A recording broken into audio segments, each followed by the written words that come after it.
great pleasure for me to join this meeting today because we need all health workers to be healthy and to be contributing to ending AIDS as a public health threat by 2030 in Kenya.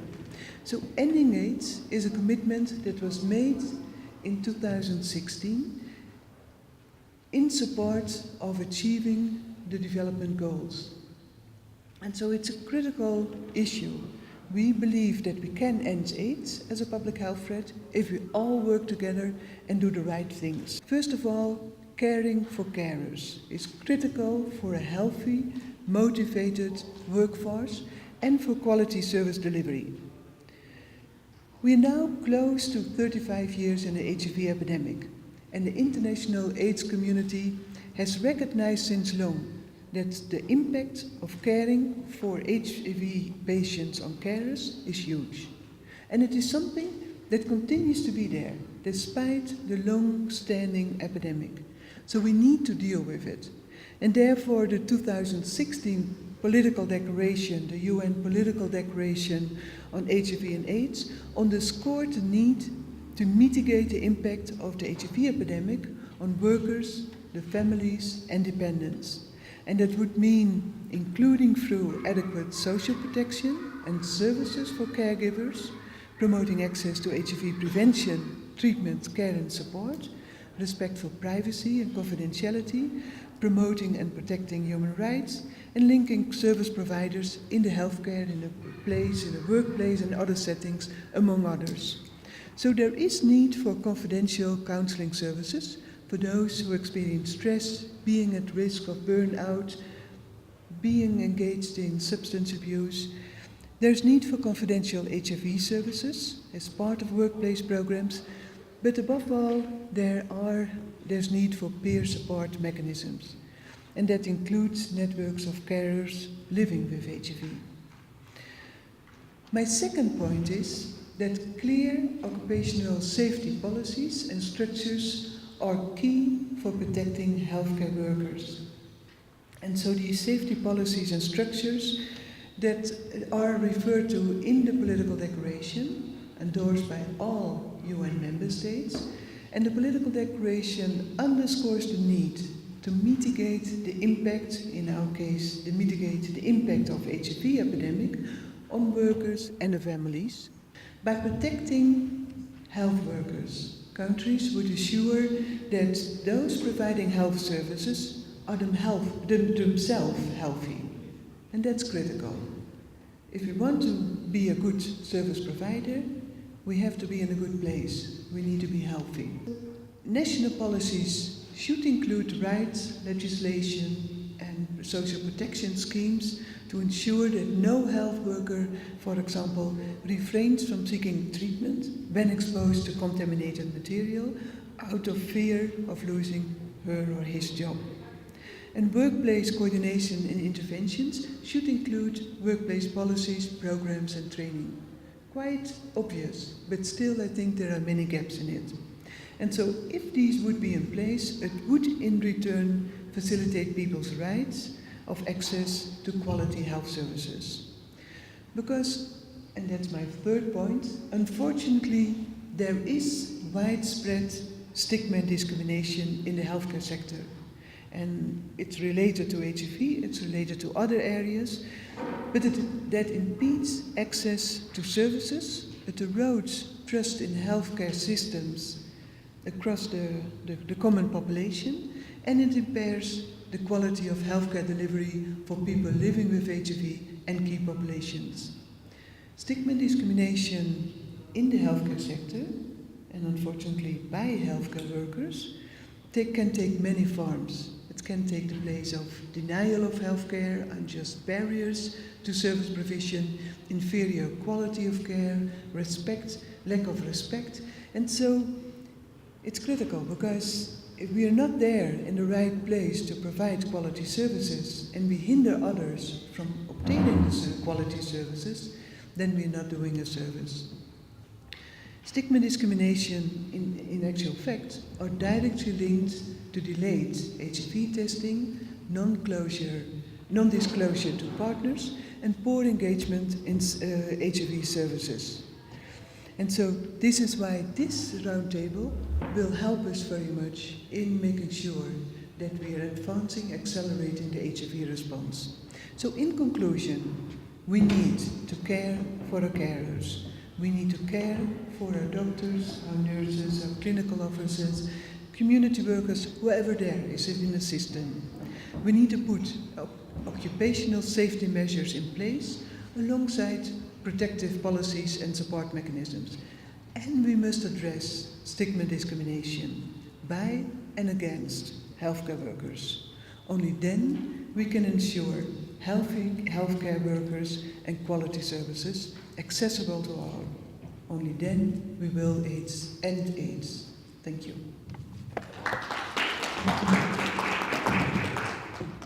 My role this morning, ladies and gentlemen, doctors, is to deliver the written speech of Brother Francis Atwoli, who is unable to be here this morning because of another engagement. Now, foremost, it is my great pleasure to stand here this morning on behalf of our brother Francis Atwoli and to speak to you on this important roundtable meeting of medical practitioners. As the umbrella workers body in the country, COTU Kenya envisions a worker environment where income is fair, employment is secure, working conditions are safe, healthy, and social protections is accessible. Apparently, realizing this vision is complemented by the Kenya Medical Practitioners, Pharmacists and Dentists Union. Indeed, one of our newest affiliates in organizing healthy workers and collectively championing for their rights. COTU Kenya acknowledges that healthy workers are critical in provision of health services and contribute greatly to the general well-being of society. It is also a fact that the quality of care provided by healthy workers depends significantly on their working environment. Unfortunately, current statistics show that health sector is losing about 4 competent health workers per month to occupational diseases and conditions such as tuberculosis, HIV and AIDS, and work-related stress and drug abuse. Now, the situation is made worse by an extremely high doctor-to-patient ratio as opposed to recommended international standards. In recognition of the decent work deficits existing in the health sector, the International Labour Organization, ILO, in conjunction with the World Health Organization, developed an action plan or training manual in 2014, dubbed the Healthy-Wise Work and Improvement in the Health Services. The manual has been implemented among the nurses, but is yet to be rolled out among the doctors, a gap that COTU Kenya is here to fill. COTU Kenya is committed to see that healthy workers too are enjoying decent work through strengthened health system, both in human resource and capital facilities. A key focus in the area of social protection is to ensure that healthy workers are cushioned against occupational health accidents and diseases. COTU Kenya observes that the occupational health of all care providers is often neglected due to near dysfunctional labor inspection and limited budget allocation to the Directorate of Occupational Health and Safety through the Ministry of Labor.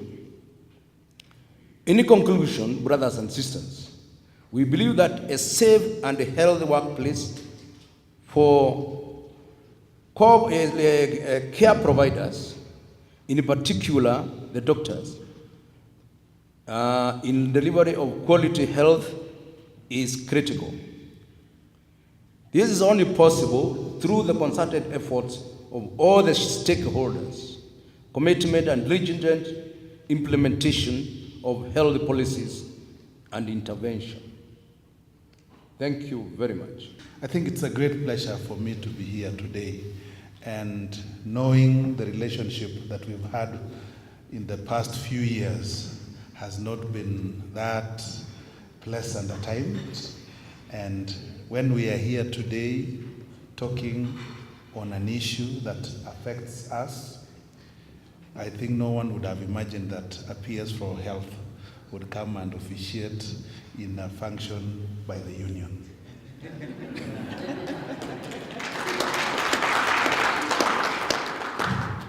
But I think we've come from far. We've had our time, we've had our issues, and all that ends well is good for Kenya. And I think when we were in the thick of it, we decided, both the union and the ministry, that we want to deal with each other with trust and respect, because you realize that issues that they were advocating for their members were genuine and right. It's only that maybe the manner in which it was done, but it was right. And so I'm very grateful at this time when I'm here to stand and now start the implementation of what we discussed. I remember this was one of the issues that was in our negotiation, and at that time I was like, I thought it was common sense, but now I realize it's not as common as I thought. So it gives me a great pleasure to join you at this important forum to discuss issues relating to occupational safety and health for doctors. This meeting comes on the heels of the fruitful negotiations that culminated in the signing and registration of Doctors' Collective Bargaining Agreement. An important element of the CBA was the occupational safety and health for doctors. So we recognize this need and we decided to document it so that it is not left to chance or at the whims or when we remember. So it is something that we have committed to, and even within the CBA we also agreed that we are going to have an implementation committee, joint implementation committee, where the union and the ministry and the relevant stakeholders would be incorporated so that we can now draw a roadmap on how the CBA would be implemented to the letter. So the workplace should be a safe environment where employees can perform their tasks without the fear of injury or death. Therefore, developing and implementing continuous monitoring workplace safety and health programs establishes employee welfare and wellness in an organization. A healthy workforce in return yields motivated, committed, and productive work teams. And for us as a ministry, we're saying a motivated and engaged workforce is paramount as the ministry continues to strive to fulfill its constitutional mandate of guaranteeing access to quality health care to all Kenyans. This therefore calls for a business as usual approach in the manner in which we handle staff issues, particularly those related to occupational safety, work environment. And so we as a ministry have decided to take that business as usual approach in the way we handle these issues. Safety at work is one of the key pillars for a motivated and fully engaged workforce. The Ministry of Health endeavors to provide a healthy work environment and support programs that enhances safety and health of our staff. Some of these programs include periodic vaccinations, HIV and AIDS control unit, where we've put in place within the ministry so as to be able to provide that service to our employees. We have an in-house staff clinic and fire emergency drills, just to mention a few that we occasionally run so that we bring our staff to attention in terms of responding to such emergencies. In line with our dedication to improve the work environment, the ministry recognized the Doctors Collective in the CBA, which adequately provided for workplace safety and health for doctors. I wish to highlight that employees on their individual capacity also have a role in occupational safety and health. Employees can promote health and safety through ensuring personal safety and health and that of others who may be affected by their actions or omissions at the workplace. Wearing or using protective equipment or gear or clothing provided by the employer for the purpose of preventing risks to their safety and health. Complying with the safety and health procedures, requirements, and instructions given by a person having authority over them for their own or any other person's safety. And informing the immediate supervisor any situation that they may have reason to believe would prevent a hazard and which they cannot correct individually, and they need interventions from higher levels. Reporting to their supervisors any accident or injury that arises in the course or in connection with his or her work. Observation of occupational safety and health requirement is instrumental in decreasing job accidents, injuries, medical illness, and even death. Ladies and gentlemen, as a ministry responsible for the providing leadership in the delivery of health interventions in the country, our desire is to reach a state where all citizens do not encounter barriers to accessing health care, such as distance, cost, and absence of qualified personnel. Towards this end, we are committed to applying the latest human resource management principles, where we are terming to achieve what is termed as fully engaged workforce. To achieve a fully engaged workforce, we commit as a ministry to do the following, in addition to ensuring a safe work environment. One is to involve our officers in all aspects of designing modalities of implementation of our mandate. We will encourage all of you to give suggestions and also question how we do certain things. We also are committing, number 2, to engage with our officers with specificities. And the idea here is that we want to engage in a manner that is constructive and in a manner that adds value to the way service delivery is done, and also in a manner that also they are advantaged in whatever that we do. 3, we also want to cultivate an environment of mutual respect and trust, so that when we engage, we deal with each other, we're dealing with colleagues, with people, and also with decorum that is required. And number 4, we want to avail equal opportunity for development and staff exposure to best practices. This is in realization of the fact that there are new emerging challenges in the healthcare, and we need to sharpen the skills and the expertise and the practice of our workforce. So we will continue ensuring that we will emphasize, or emphasis will be given to skills and technologies that address the emerging challenges in the health sector. So that is our commitment as a ministry. We also want to be inclusive and be able to communicate. I remember when we were discussing during the CBA negotiation, you would realize that as management, we thought it was clear. And to the other side, they don't know. So we want to commit that we will want to communicate more explain policies, explain action, explain processes, so that we can be able to respect that.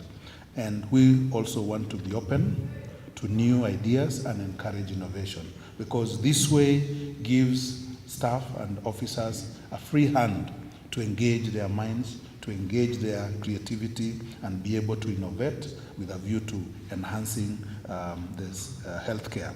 And I think if all that happens, we believe our staff will be fully engaged, they will be motivated, they will feel secure in their workplace, and in the process of that, discharge their duties in the best manner that is possible, so that Kenyans can enjoy their constitutional right of quality healthcare.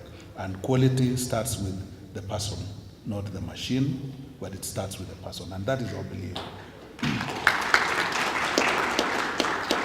So as I conclude, it is my hope that the deliberations from this roundtable forum will be fundamental for formulating sustainable occupational safety and health workforce activities. Finally, it's my place and duty now to invite my colleague, Dr. Khadija Kasachun, the Principal Secretary for Labor, to make her remarks, and wish you a fruitful and successful meeting. Thank you.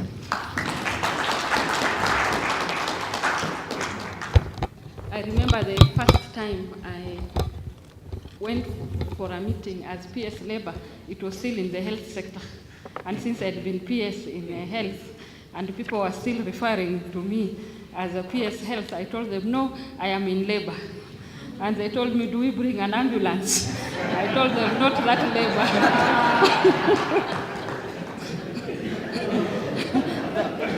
that I am I am the PS labor, in labor, not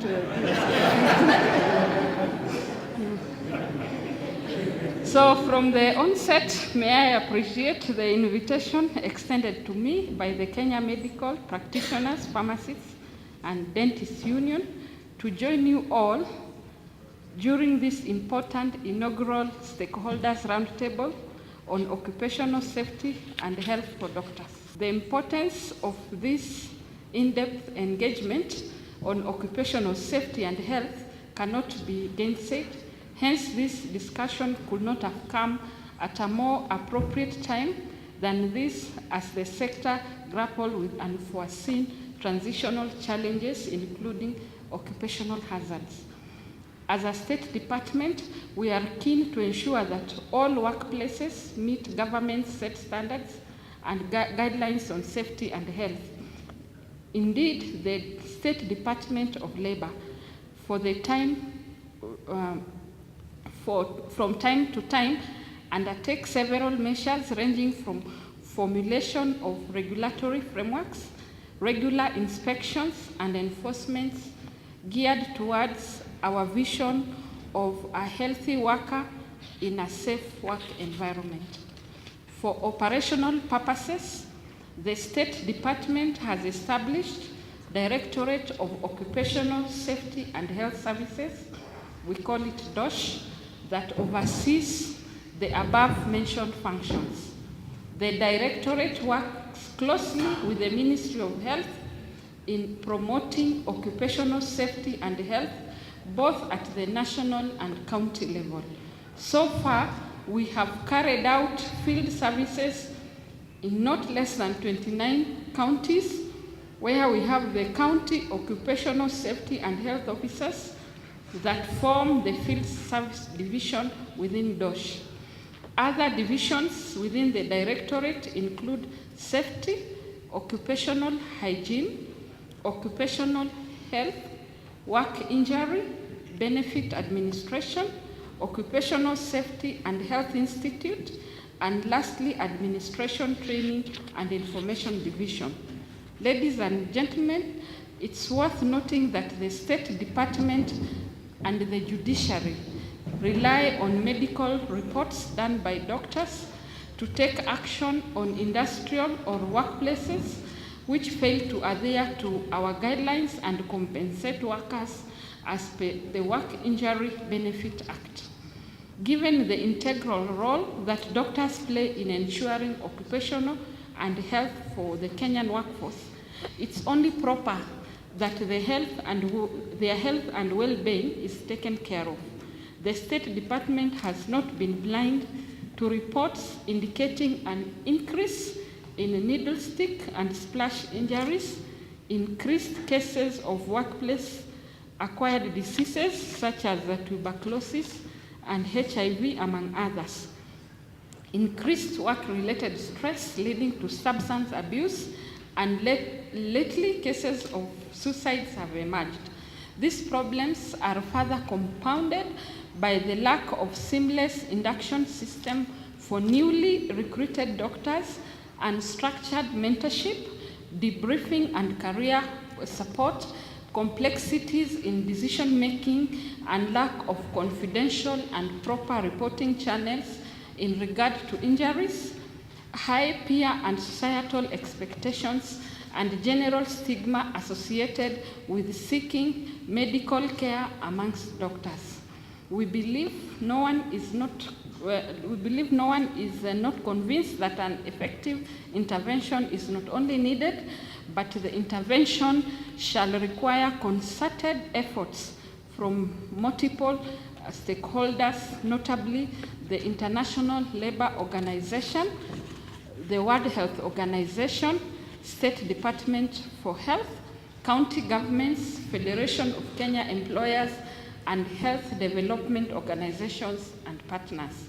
We, as a State Department, in recognition of your various roles, urge you to collectively join efforts to promote and protect the holistic well-being of our doctors, especially at the workplaces. In this context, KMPDU has identified 4 key areas that are crucial in safeguarding the occupational safety and well-being of doctors. These are enhancing access to medical care, promotion of safer workplaces, encouraging self-preparedness and care by doctors, and development of mentorship and support networks. Ladies and gentlemen, this initial stakeholders roundtable is important in many fronts. First, it is the first time that the concerns and needs of doctors are being spearheaded by doctors themselves. We appreciate that the fact that they, doctors, have realized the importance of the presence of each one of us during this forum, but more so the appreciation that our partnerships and collaborations in the noble mission to address occupational safety and health for doctors. Looking at the pillars identified by KMPDU as being integral to the well-being of doctors, one cannot fail to notice that preventive measures in safety and health of doctors have been given primacy. It is therefore imperative that from this meeting we clearly identify some of the roles that each of us can play, taking into account our core organizational functions and mandates. Additionally, for us to achieve our objectives, it goes without saying that technical and financial resources will be required to actualize this initiative.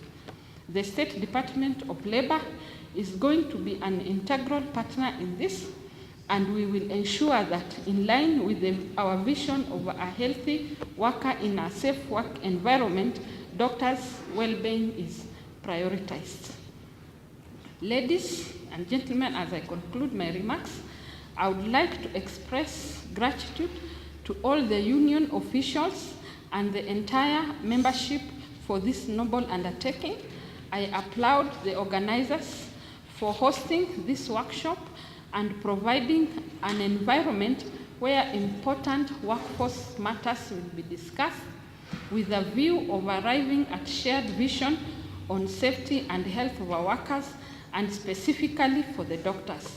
As you are aware, our economies grow when our workforce is healthy and safe, and in this case, workforce benefits when the doctors are healthy and safe. As we all know, that when all other systems fail, then all this land in the hospitals, be it in engineering, be it in the society, be wherever, that when those systems fail, it becomes the doctor's problem. And then it's very critical that that doctor is well taken care of, because that seems to be the place of the last resort. So for this, then, I would like to take the pleasure to declare this meeting officially opened. Thank you all, and God bless you. Asante sana. And we are very grateful to have convened all the stakeholders today. We have had the UNAIDS, the ILO, the COTU, the Ministry of Health, the Ministry of Labor. We've also had the AMREF here. So multiple stakeholders, the CDC, here just to look at what can we do for healthcare. And one of the things that the PS highlighted is some of the issues why health workers are actually out themselves is because they are looking for their own health and safety. They are looking for what they can do for themselves first, so that I have to be healthy for me to go to the hospital. But this is also coming at a very unfortunate time for the country. Unfortunate time because for the whole of this year, for about 240 days, we have not had any healthcare in the public sector. And when we talk about healthcare in the public sector, we don't just mean the presence of the doctor or the nurse at the facility when you go there for help. We mean even community, even promotional, So the effects of all of these struggles and strikes in the health sector is that even the person who would otherwise come to the hospital will not come because they think that the hospital is not functional. And that's the truth, the hospitals are not functional. So essentially, the whole of the public health sector is stagnant. It's not functional, and it has not been functional for 240 days this year. And the public health sector, our plea is that it should not be let to die, because right now you can see recently we had the cholera outbreak, now we're having the malaria outbreak. Let me tell you about malaria and cholera outbreak.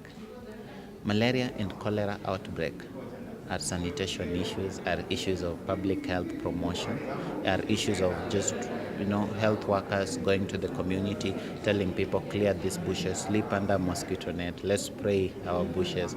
They don't require a lot of expenses to manage. Just good water supply, no stagnant water here. Let's slash our bushes. Let's make sure we sleep under mosquito net. Let's wash our hands, And now to have many people right now, 4 counties, but actually from the doctors, we have about 8 counties because we get report even before the Ministry of Health. It's our doctors that work there, and therefore there are more places than just Baringo. And now the other problem is that because the health workers are not in the hospitals, we may actually be missing even more counties, which have malaria. So even the reporting is not in itself accurate. The truth is that we are having a crisis in the system, and for us, the health sector is on its deathbed. Our plea to the president is, please, look into this sector again. It really pains some of us, who come from those backgrounds as everyone else, to see a system where the majority of the people, 40 million Kenyans, 90% of us rely on.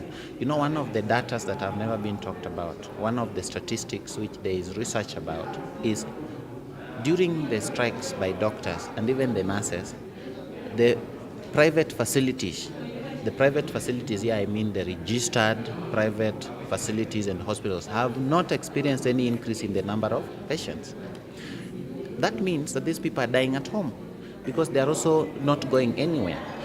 What has happened is that they are mushrooming of some things behind bars called clinics, and these are not these are purely quacks, who are taking advantage, and the people are disparate. Recently, a few MPs have reached out to me, 5 MPs that we were meeting yesterday, telling me that their constituents are suffering so much that they want to help, but they don't know how, because one of them was telling me about a story in Tharaka Nithi where he found a child being treated behind a bar and they were giving blood.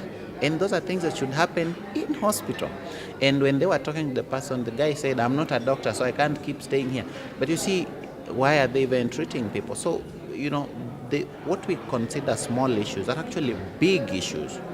Big issues. The nurses strike, the clinical officer strike, and we as a union have, and we mentioned it here, we've tried to mediate and to engage the government and telling the government these issues can be solved. People can talk, we cannot neglect an issue, because if the clinical officers and the nurses are out, you can be sure the dispensaries, the level 3 hospitals don't have any staff.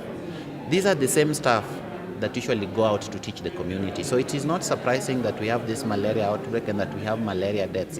This time, this century, people dying of malaria. First of all, prevention is very cheap. But secondly, treating it is also cheap. So you just need the health worker to treat it. Treating malaria is 40 bob.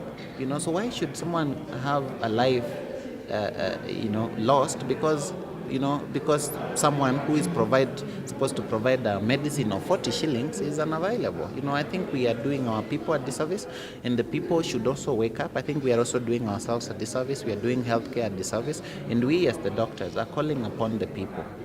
Let's wake up and talk to our leaders. You can't just be quiet. Your MCA is there, the hospital is closed, the MP, the governors, and there's this grandstanding in the country. Maybe because of politics or whatever it is. It's useless. It's stupid, actually. It's stupid because this country is not divided. This country has the same issues. I was talking to, I told you the MP is in Tharaka Nithi, and I was equally talking to Dr. Nyikal, the MP for Seme. Same issues, same problems. There's absolutely zero division. When it comes to healthcare, people want just that. When you talk about Baringo, for example, and you talk about Vihiga, so what is the division there? Let's make sure that our healthcare is okay, and you start by providing the people who are the health workers. And for us doctors, we are overstrained right now, and a number of doctors have left the service. A number of doctors, I mentioned to you what we are discussing today, are also dying, and they're saying, I can't keep on in this system. Nurses are out, clinical officers are out. There is something that is needed to address the issues of the health workers, so that they can go back to hospital and then provide this cheap treatment of affordable, so that we are not losing 50, 60 people in a county because of malaria. So I think there's an urgent call for everyone to wake up, starting with our leadership. I think our leadership is doing what is called neglect management on the health sector. And I'm very glad that the Ministry of Health has now joined us, and they are talking about a fully engaged workforce. And this realization for us, we as a union are willing to help them. The way we've been willing to help them bring the people on the table, we have brought the clinical officers back on the table, and we are hopeful that they will end their strike today, because we have been mediating with the PS and the union.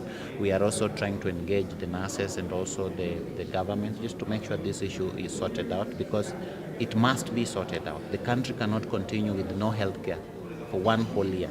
The effects, immunization, forget about even the polio, the malaria and the cholera. The effects that we are going to be seeing in 2-3 years' time, it's going to be costly. We are having children that are being born without assistance from midwife, and therefore we are going to be seeing more cases of disability, more cases of cerebral palsy, more cases of polio, because people are not being vaccinated. In the next 5 years, we should actually prepare for a TB outbreak in this country, because we are not vaccinating people for TB. We are not giving children any just deworming. So we should prepare for a lot of blood shortages, because the worms suck blood, So the effects in the economy is huge. It's huge, because healthcare is everything. So my plea to the president, my plea to the leaders of whatever category at the governance level, let's stop this grandstanding. Let's sit down with the professionals, because we know what we need to do. Yes, and we equally understand that they are leaders. We equally understand the budget system. These things are all cheap. We can come together and give health to our people, so that people are not dying of malaria. For a long time, we have realized that doctors who work in hospitals or in other places of work, they also have health issues which they need to be addressed. We have had doctors, when they lose patients, as much as they are kind of consoling the relatives of the person who has died, or they are consoling the friends or the parents of the person who has died, they have nobody to console with them. They have nobody to take them through debriefing for that loss. And when they go back home, they are kind of stressed and undergoing a lot of challenges. We also have doctors who have serious issues with substance abuse, work-related stresses, depression. We have doctors who have pricked themselves while in theater, and they have kind of been infected with HIV/AIDS. Others have taken ARVs while they are trying to prevent the infection from the pricking in theater. We have doctors who have challenges in coping with the stress in the working environment. So all these issues have really come up, and even when we have done the CBA, where we have agreed that the ministry and the counties will come with a program on how they will equip the facilities and have lunch rooms and have special units within the facilities where doctors can access healthcare themselves while in the line of duty.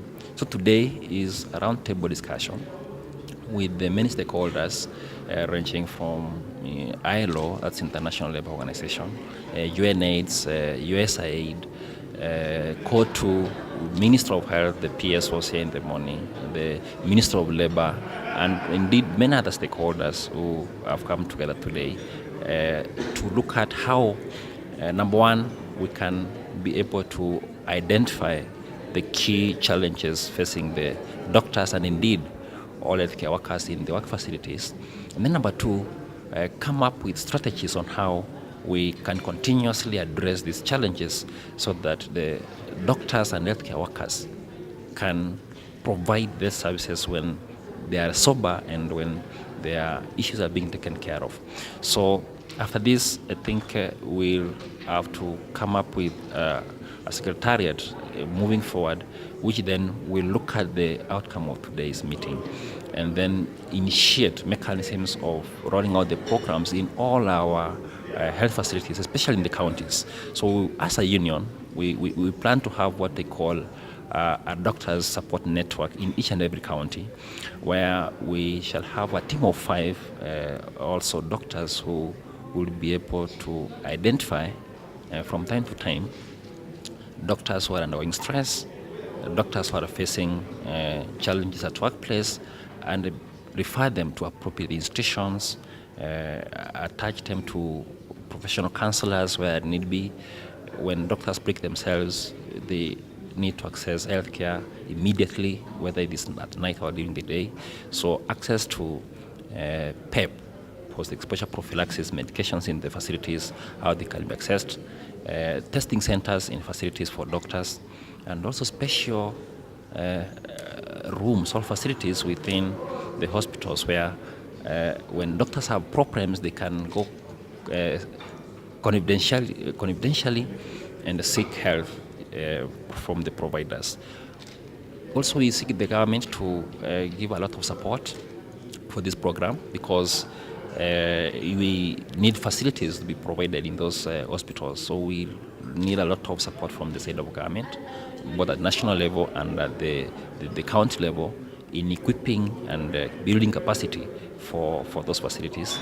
Also, as a union, we plan to conduct trainings for our members, that is the doctors of the union, on various aspects of occupational safety and health at workplaces. These trainings we conduct per county. Then the people we train will go ahead to train others in the hospitals and other workplaces. And this way, once we do a pilot project for doctors, then we plan to roll it out to all other healthcare workers as a whole program for healthcare workers in this country, so that at the end of the day, the healthcare workers themselves are safe enough to provide safety to the patients. One thing I want to acknowledge, and I know we interacted with MPU more during the time of crisis. This should not be it, of course. In this world, we cannot avoid crisis, and we have to engage. But at the end of the day, where we came to the solution is after sitting and talking. But I want to say that there is quite a lot of information that we have as an institution, Kenyatta National Hospital, there is quite a lot of policies that we have in place. I know Dr. Gidai could have mentioned the issue of washing. Does anyone of our doctor or our representative in a union know that we have a washing unit, and even the policy is there and it is being implemented? What am I trying to say? What I'm trying to say is that as we start in this manner, I think there's a lot that we'll be able to discover. I want to request this forum that we get engaged and get to understand more on what is institutions. And what I would request is that for the representation of the members that are in various institutions, I think it is your right, and this is constitutional, that you get to know information, to get information on what is there for you. When the presenter from, I can't remember, but he talked a lot about the WIBA, he talked a lot about the compensation, group life compensation and all that. And these are things that are there in your institutions. We have them, but are we aware of them? So I really want to call upon us that we ask for this information, we engage more so that you can get to know what is there. For instance, in Kenya, we have group life insurance, which covers across board. It covers all the employees, including the doctors. We have the WIBA, which cuts across the board as long as you are an employee of the institution. We have OSHE policy, which I'm not very sure we are conversant with. And these are some of the things, just to mention a few, that they are in place, but we just need to take part. What Dr. Gidai is very true, and this comes as a call to the doctors. You are very busy people, I know. You're busy in Kenyatta, you're busy where? German? Many places. Yes, and we are busy, isn't it? In the county, in the kiosk, and then. But there's a question that came up here, and I thought I liked it. Are doctors human beings? I'm not one, but thank you, you called me a doctor today. By the way, I'm actually striving to organize very soon, I'll let you know. However, I'm just saying that, are you human beings? Are you? When I sit and I have friends and I have relatives who are doctors, I can answer that confidently unless you contradict me. They are human beings. But the next question should come, do they act as human beings? Yes, to some extent, but to some extent, they don't. Why? They forget that they're human beings. And so, they engage themselves day in, day out, and just want to look at one goal, to achieve, to ensure that you compensate for the many years that you've been in school. I agree with you. But again, remember, at some point you need to slow down. At some point you need to remember that you're human beings, so that you can actually be able to address the issues that have got to do with human beings. That is what I want to call upon the doctors, that you need sometimes to stop a minute, ask yourself, in all this, have I taken care of what is also critical to you as a human being? But in a place like ours, I'm not saying you're very adequate, but I think there are areas where we could be adequate. And if we plan well, we can still find time to do other things. So the issue of planning also comes in. As doctors, you plan your time. So that when you take care of the exercise you're talking about, I'm very happy I've seen one doctor was raised his hand that he's able to go for exercises at least 3 hours, whether in a week or whatever. Those are some of the things. The pressure that we are put under, let's also try to find time for yourselves. In health sector, you are the drivers. You are the core people. And so you need to sit in the right forum and say, this is what we think needs to be done. I was very happy. Sometimes I was looking into some of your communications in your social media. Let me confess this. And I could hear statements like, Kenyatta we want. The KNH we want. And I was like, hallelujah. We need this KNH that we actually want. And the KNH want to take care of the safety, it will take care of the health of the doctor, it will take care of all those issues. But how do you get that thing into the world? It is through the same statement that I made, engagement. Let's talk. I don't have all the solutions. And by the way, I don't take all the blames as well. That is the truth. Because there are things I can do from my office, and there are things I cannot do from my office. But if we put our heads together, we can be able to do it. We need to interrogate who we enroll in our medical schools right from the beginning. So maybe these are my personal opinions, have an aptitude test and a psychological test that will determine who has the mettle to undergo the rigorous 6 years of training and also the conditions that doctors face out there. Because some of these things can be identified right from before. I remember when we were in undergrad, one of the students was clearly schizophrenic, but nothing was done about him. And I think there's a time he almost slapped me. And he ended up serving patients, and I think right now he's facing some criminal charges in one of the counties for attempting to murder his colleagues. So when you look at something that could have been arrested or managed at a very early stage before it progresses to stages where someone is a danger to themselves and to others, then we need to be very, very open about how and who joins medical school, and also looking at the style of teaching. I remember when the late Professor Saidi passed on a few weeks ago, the tributes were overwhelming. Now, I don't know if that can be spoken for all the other lecturers, because we were taught with a very heavy-handed kind of military training, and it can push some people towards resenting or being resentful about the career itself.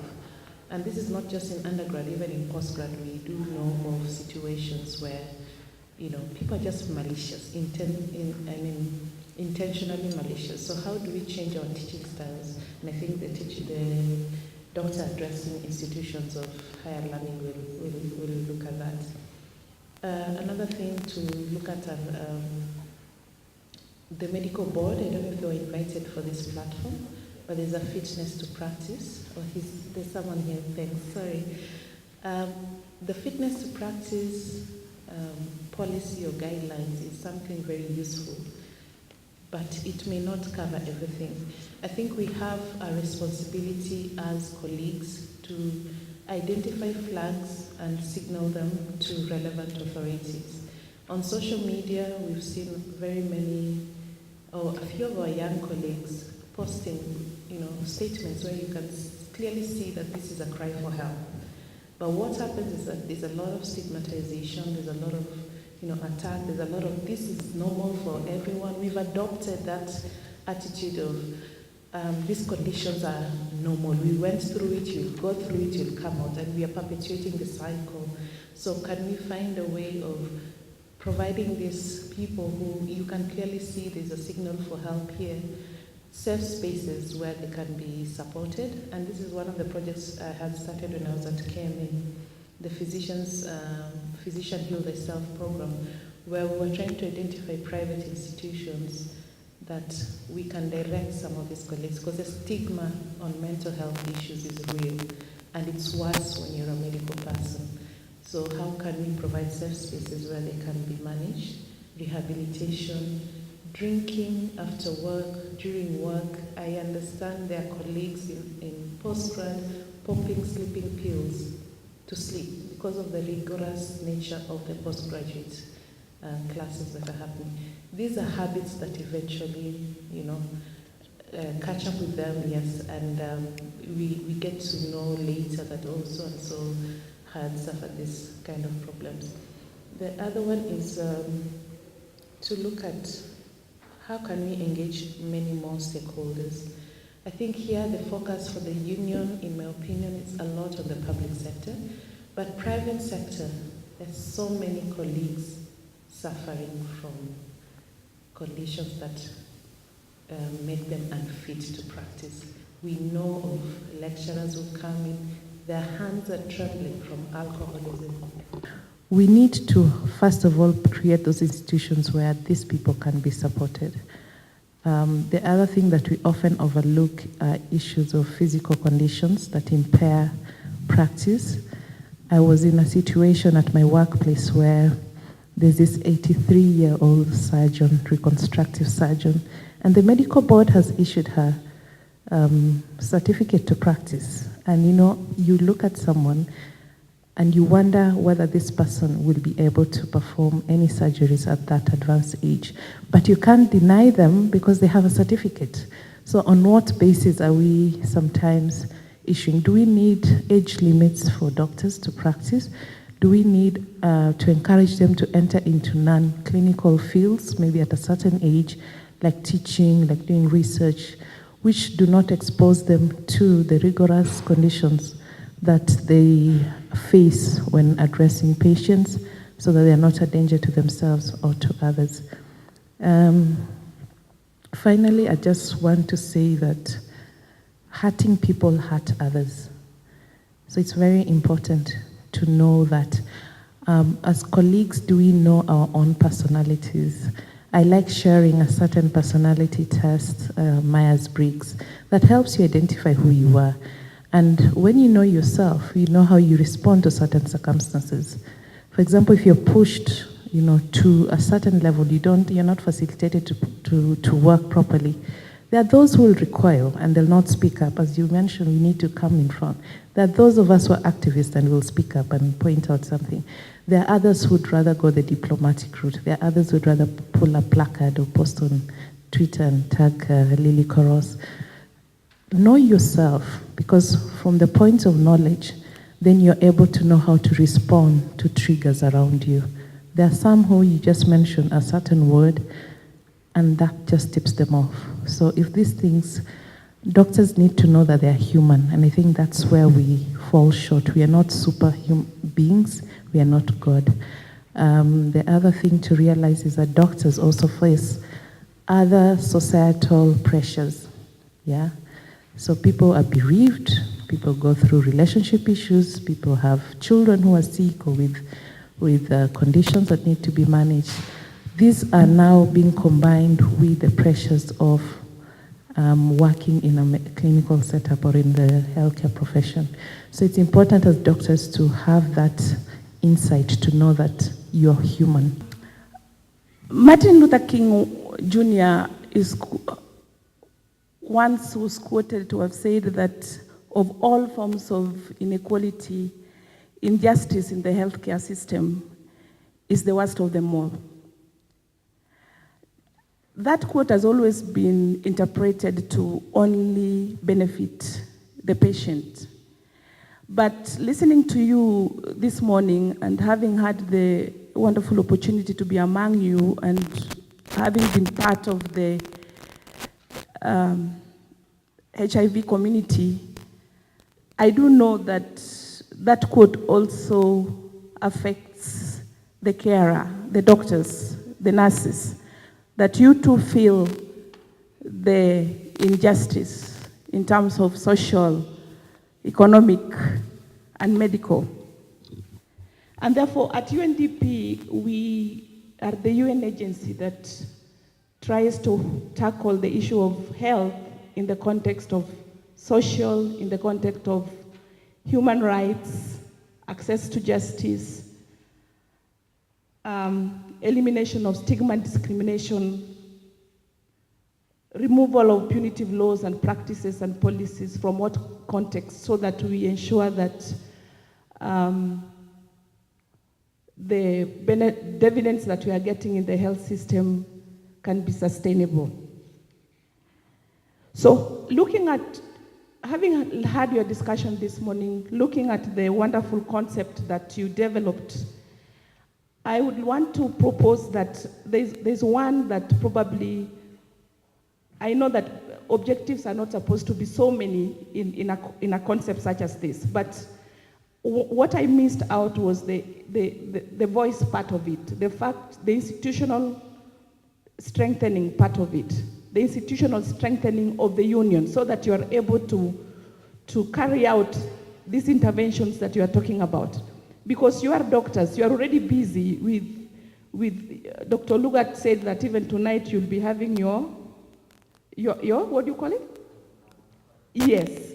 So when will you be able to carry this? I think you need the part that talks about institutional capacity building so that you are able to develop the relevant policies, the relevant interventions that will help the union to carry out these noble interventions. The world is currently talking about sustainable development goals, and I think this team is, all of us are in SDG 3.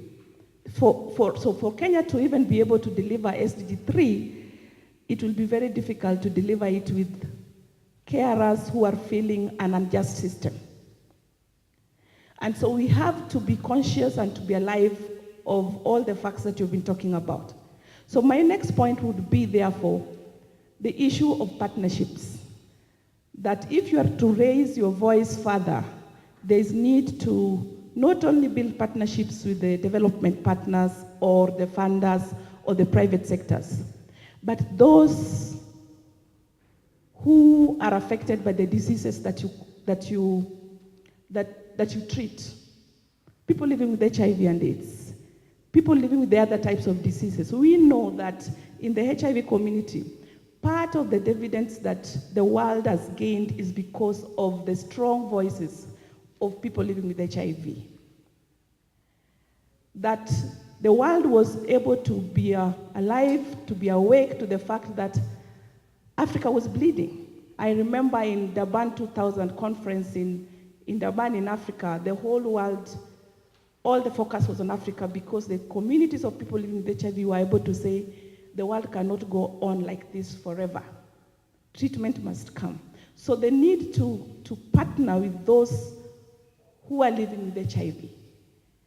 Now, I'm able to sit among you today because for me, even though this morning I introduced myself as managing an HIV program at UNDP, and it's a big program working with the UN, but I'm here because a doctor treats me. A doctor is able to give me a tripler, is able to explain to me how their tripler will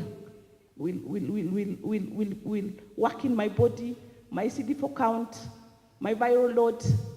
So 20 years down the line, I'm alive because of the doctors. So I'm able to champion your issues. So therefore, the need for you to partner with those who are living, networks of people living with HIV are so strong in this country. So talk to us, talk to the UN. Dr. Magutu already talked to you about ILO. ILO and UNDP are the two single agencies that push and support the movements, not only for the doctors, but movements of communities that are affected, that are living with HIV, communities that are stigmatized, their voices are not heard, institutions, capacity building of institutions so that they are able to be on the table and to negotiate for their own rights.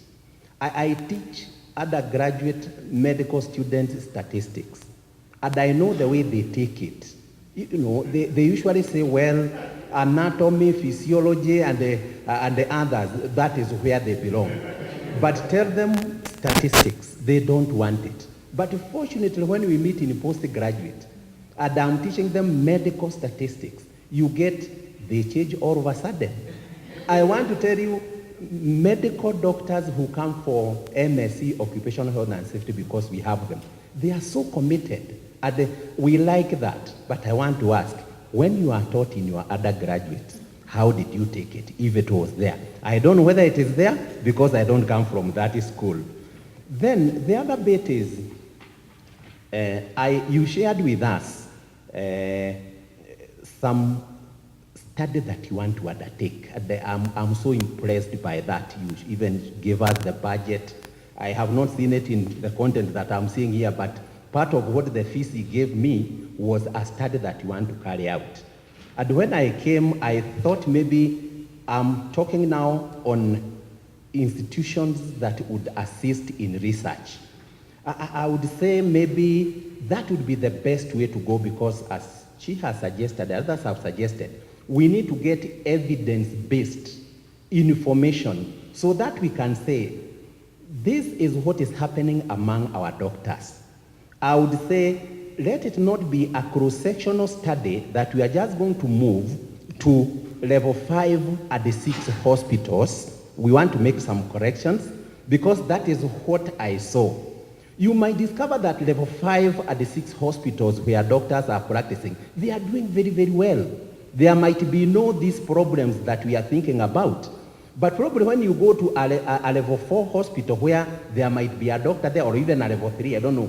I don't think whether you go out to level 3, and if you do, I would want to imagine that level 5 and level 6, they might be doing possibly much better than level 4 and level 3.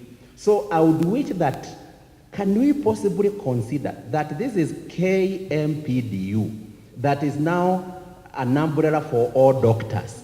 Think of a frame that is going to capture all the doctors. And when you do that, then it is from there that you are going to say, out of these, how do we take our sample? I'm not saying that you are going to do your sample, or you are going to take each and every doctor. But again, you know, you always tell us that doctors are very few, and I agree, doctors are very few. We also don't want to get a very small sample. We know in statistics where I'm talking from, when you have a small sample, you tend to make what is called a type 2 error. You are going to fail to reject a hypothesis that you should have rejected. We are going to see that the things are okay when they are not okay. And so I would encourage you, have a large sample. And you know, it is possible. In Britain, I think in 1990s, we had some 22,000 physicians who participated in a study. Part of it, each one of them was to take an aspirin tab. And then finally, the outcome was to check whether clotting of blood has anything to do with is associated with the aspirin. And you see, doctors participated in that study.